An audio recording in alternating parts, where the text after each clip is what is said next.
How to turn on or off the walkaway auto lock feature on Honda vehicles using the main infotainment vehicle settings. To change the door lock settings along with other vehicle settings, use the main infotainment display located on the center dashboard. To access these settings from the home page, first select Vehicle Settings, scroll to Door Window Setup, then from this page you'll have several options to modify or change the behavior of the door locks and window controls. To change the walkaway auto lock feature specifically, select Walkaway Auto Door Lock and select On or Off based on your preference.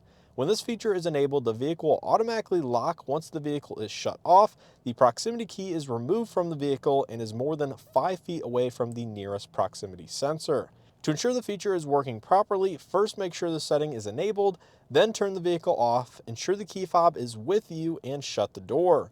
Once the door is shut, the vehicle will beep once, indicating the feature is now active, and once the key fob is taken outside of the approximate 5-foot radius, it will beep once again and flash the lights, indicating that the vehicle is now locked.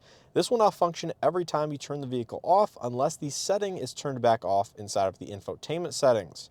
Once you return to the vehicle, you will simply enter like normal using the touch-type proximity entry door handle or the unlock button on the key fob, and simply put your foot on the brake and start the vehicle using the push button start.